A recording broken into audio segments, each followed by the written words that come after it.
Assalamualaikum warahmatullahi wabarakatuh. Oke, baiklah, kali ini kita akan membahas pertemuan yang ke 10, yaitu untuk mata kuliah pengantar akuntansi dengan topik bahasan yaitu current liabilities and payroll. Nah, di sini adalah apa sih yang kita maksudkan dengan current liabilities? Jadi current liabilities adalah jadi ketika perusahaan itu mendapatkan pinjaman dari sebuah perusahaan lain atau bank. Nah, perusahaan lain atau bank itu kita sebut sebagai kreditor atau lender. Nah, perusahaan kita yang menerima pembiayaan itu atau hutang tersebut, nah kita sebut sebagai debtor or borrowers. Nah, di sini ketika hutang itu atau kewajiban itu dicatat oleh seorang debtor, gitu ya. Nah, itu ada kategorisasinya. Nah, kategorisasinya ini ada yang kita sebut sebagai short term liabilities, ada yang kita sebut sebagai long term liabilities, di mana long term liabilities itu adalah sebuah hutang atau debt di mana jatuh temponya itu lebih daripada 1 tahun. Jadi 1 tahun atau lebih itu kita masukkan ke dalam long term liabilities. Sedangkan short term liabilities itu biasanya dalam bahasa lain kita sebut sebagai current liabilities atau kewajiban lancar. Itu adalah di mana hutang itu harus terbayar kurang daripada 1 tahun. Nah, biasanya klasifikasi daripada hutang lancar ini atau current liabilities ini adalah hutang dagang. Kemudian yang kedua adalah ketika yang hutang jangka panjang itu sudah akan jatuh tempo kurang dari 1 tahun. Nah, maka itu kita klasifikasikan sebagai the current portion of long-term liabilities atau debts. And also another daripada current liabilities itu biasanya kita sebut sebagai short-term notes payable. Oke, apa itu account payable? Account payable itu biasanya berasal dari perusahaan yang melakukan pembelian dalam bentuk kredit, artinya purchases on account, artinya kita tidak membayar secara tunai, tidak membayar cash pada saat pembelian, tetapi kita mendapatkan jangka waktu pembayaran gitu ya dari merchant-merchant kita yang lainnya atau supplier-supplier dari perusahaan kita. Nah, kemudian selanjutnya kita biasanya membelinya apa? Merchandise, inventory, and also supplies, begitu ya. Nah, di sini account payable is the largest current liabilities, artinya porsi daripada current liabilities itu terbesar ada pada accounts payable. Nah, kemudian akun yang kedua yaitu current portion of long term debts. Nah, di sini misalnya tadi saya sudah disebutkan ya, udah pernah melakukan penjelasan sebelumnya bahwa long term liabilities are often paid back in a periodic payments called installment. Such installments that are due within the coming year are classified as a current liability. Jadi ya kalau kita tahu kan bahwa ketika kita melakukan hutang kepada pihak bank, maka kan pasti ada cicilan. Nah, cicilan yang dalam 1 tahun yang ke depan itu kita masukkan ke dalam current portion of long term debt, seperti itu. Nah, ini contohnya. Nah, ketika jadi yang 1577 ini itu menjadi masuk ke dalam current liability, seperti itu. Sedangkan sisa lainnya yaitu 14.736 itu menjadi aktivitas long term liability. Nah, apa itu short term notes payable? Nah, short term notes payable itu adalah ini ya, Nature Sunshine Company issue a 90-day atau itu kita bisa sebut sebagai wesel bayar ya. Kalau yang notes receivable itu wesel tagih, tapi kalau notes payable itu wesel bayar. Dimana ketika kita berjanji untuk membayar kepada perusahaan lain, kreditor, misalnya contohnya sebagai account payable tadi, kita bayar untuk dengan menggunakan notes payable. Nah itu berarti biasanya ada jangka waktunya plus minus sekitar 90 hari. Nah kemudian yang lain itu juga ada suku bunganya, yaitu 12% per tahun. Biasanya di sini contohnya di mana pokok hutangnya adalah sebesar 1000 US dollar. Jadi di dalam notes payable itu ada satu kapan jangka waktu dari notes payable itu gitu ya. Di sini contohnya adalah 90 hari. Kemudian ada nominal bunganya, persentase bunganya. Kita di sini adalah contoh soalnya 12% per tahun. Nah, kemudian juga ada pokok hutangnya sebesar 1000. Seperti itu. Nah, di sini dengan demikian maka ketika itu dirubahlah hutang dagang kita dirubah menjadi notes payable, sehingga di sini akunnya adalah debit account payable pada kredit notes payable sebesar 1000 US dollar. Nah, ketika kita membayar otomatis pasti ada suku bunganya dong. Tadi seperti disebutkan 90 hari dibagi dengan 360 dikali 12% dikali dengan 1000, maka bunganya adalah 30 US dollar. Sehingga uang yang kita keluarkan tidak hanya pokoknya sebesar 1000, melainkan pokok plus bunga. Dengan demikian maka jurnalnya adalah debit notes payable, kemudian debit lagi interest expense pada kredit cash. Sehingga itu adalah debit daripada pembayaran bunga plus pokok pinjaman. Oke, that's easy kan, nggak susah kan. Nah, di sini adalah merchandise inventory pada accounts payable, kemudian di sini accounts receivable pada sales. Nah, accounts payable pada notes payable, sedangkan untuk yang kreditor adalah notes receivable pada account receivable.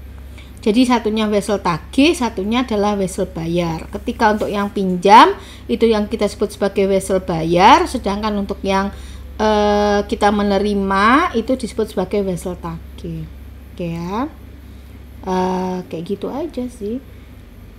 A company may also borrow from a bank. Oke, mungkin aja bisa juga notes payable itu dibuat oleh perbankan, maka dengan demikian cash pada notes payable gitu ya, notes payable interest pay expense pada cash. Oke. Nah, di sini ada discounted rate ya, tadi sudah dijelaskan, sudah cukup. Yang penting yang kalian harus ketahui bahwa ketika kita menghitung suku bunga, maka caranya adalah pokok daripada hutang dikali dengan jumlah bunganya dibagi dengan per bulan ya, bagi 12 biasanya, atau kalau harian itu berarti dibagi dengan 360.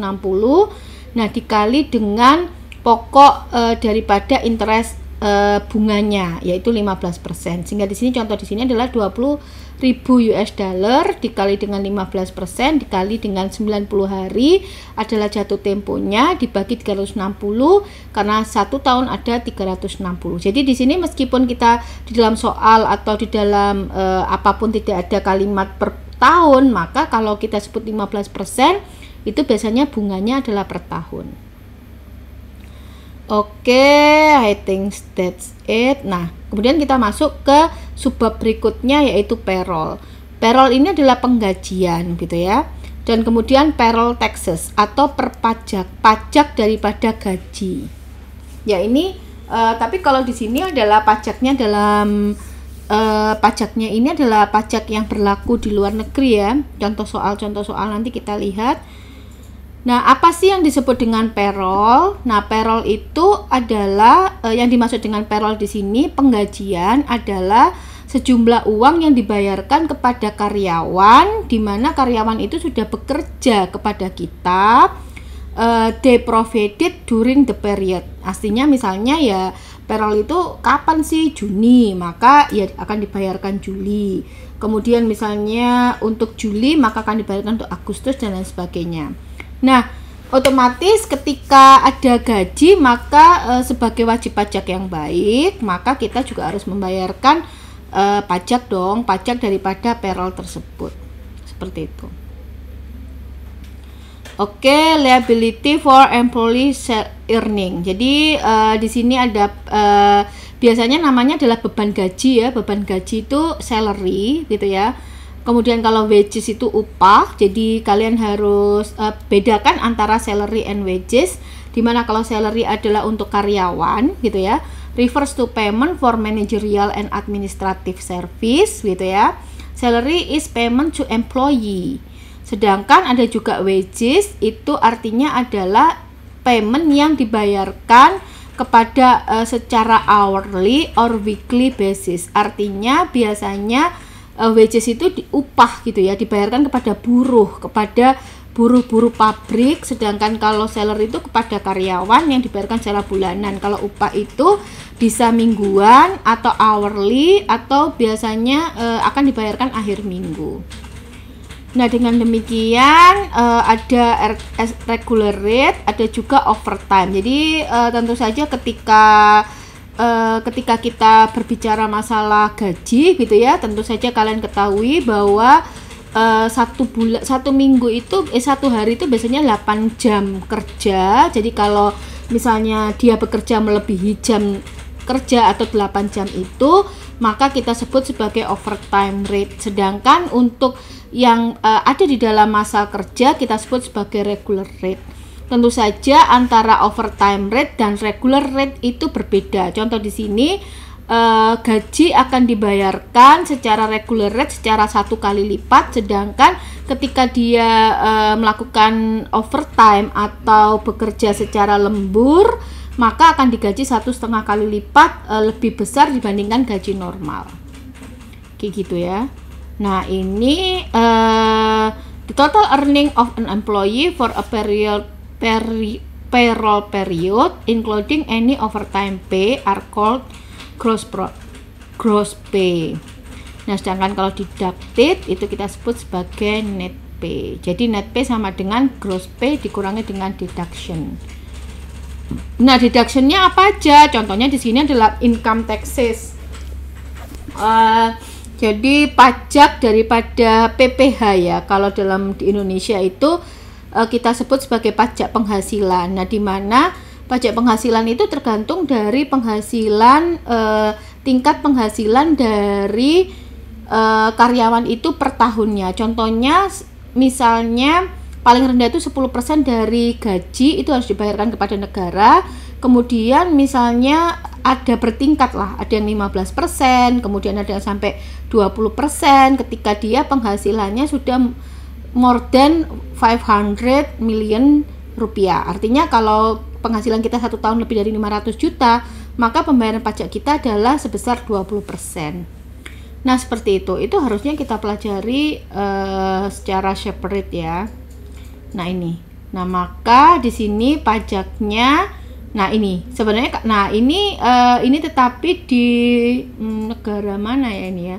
Di sini contohnya bahwa ketika dia itu dalam 1 bulan itu penghasilannya adalah 43 US dollar sampai dengan 222, maka pajaknya adalah 10%. Nah, tapi kalau dia 2222 sampai dengan 767, ini adalah pajaknya adalah 15%, more than that 25%, more than that again is 28%, 30%, and also 35%, and the highest is almost 40%. It's for the untuk sebuah country, untuk country ya, untuk negara, maka karyawan, buruh, kemudian juga eksekutif atau manajer atau direktur atau komisaris tentu saja juga harus membayar pajak secara baik. Nah, pajaknya itu kita sebut sebagai PPh, pajak penghasilan. Oke, I think that's ya, Vika Tax itu kalau dalam luar negeri ya. Oke, other deduction. Nah, Biasanya di sini kalau kalian bisa lihat employee net pay itu ya seperti kalian ketahui, misalnya kita harus membayar BPJS gitu ya. BPJS pun ada dua macam, yaitu BPJS kesehatan dan juga BPJS ketenagakerjaan. Kalau ketenagakerjaan itu adalah ketika terjadi kecelakaan dalam masa kerja, maka akan dapat melakukan klaim. Dan juga termasuk masa pensiun itu di cover oleh BPJS ketenagakerjaan. Sedangkan untuk BPJS kesehatan itu adalah ketika karyawan itu sedang sakit. Nah, itu juga termasuk 50-50 I think ya. Jadi akan dibayarkan oleh karyawan dan juga akan dibayarkan oleh perusahaan. Nah, di sini ada retirement saving, ini bisa juga melalui BPJS tadi atau dana pensiun melalui bank pensiun negara gitu ya, atau ya apa, dan kemudian Medicare tax, ini pajak kesehatan ya seperti tadi saya sebutkan BPJS, kemudian ada mungkin ada apa gitu ya, maka itu akhirnya berapa sih take home pay kita atau uang yang dibayarkan dari negara dari perusahaan kepada karyawan. Oke, I think that's it. Liability for employee payroll taxes itu jadi hutang pajak ya, hutang pajak penghasilan. Oke. Payroll register ini adalah tabel ya, nama-nama karyawan kita. Jadi payroll register ini adalah bentuk tabel kartu, tabel daripada penggajian perusahaan. Di sini ada employee name, ada total hours, ada dibayar secara reguler berapa, kemudian lemburnya berapa, akhirnya berapa jumlah uang yang dibayarkan oleh perusahaan kepada karyawan. Oke, itu kita sebut sebagai payroll register. Nah, this is the journal. Oke, sales salary expense, also office salary expense, kemudian didaknya adalah kreditnya adalah social security tax payable. Kalau memang belum dibayarkan ya payable, tapi kalau sudah dibayarkan ya masuk cash gitu ya, salary payable. Oke, I think that's it. Nah, ini beberapa yang dibayarkan ya, tadi ada BPJS ketenagakerjaan, mungkin ada BPJS kesehatan gitu kan ya. Ada diberikan upah lembur, ada insentif, mungkin ada uang makan, macam-macam. Nah, itu bisa masuk ke dalam aktivitas payroll. Oke, that's it I think. Earning record. Oke, I think payroll check ini dibayarkan ceknya, semua bisa pakai payroll internal control for payroll system dan lain sebagainya. Nah, ini ya employee fringe benefit, artinya ya ada perusahaan-perusahaan besar ya, tidak semua perusahaan itu memberikan vacation pay, artinya mungkin kalau tidak diambil dalam bentuk rekreasi bisa dibayarkan dalam bentuk uang seperti itu ya. Ya, itu bagi perusahaan-perusahaan besar. Dana pensiun, apa sih yang diklasifikasikan sebagai pensiun, adalah cash payments to retired employee gitu ya. Pension expense pada cash. Oke, itu biasanya kalau kalian menjadi pegawai negeri sipil itu mesti dapat dana pensiun. Kalau misalnya enggak, itu dia biasanya hanya mendapatkan tidak mendapatkan pensiun ya. Oke, that's it I think. Oke, kita coba turun. Oke, nggak ada lagi remote likelihood. Oke, tidak ada. Saya rasa silahkan untuk kemudian mengerjakan soal-soal yang ada di chapter 11, kemudian nanti bisa kalian terus pelajari, kalian kerjakan supaya kalian lebih paham. Oke. Sampai di sini dahulu. Wabillahi taufiq wal hidayah. Wassalamualaikum warahmatullahi wabarakatuh.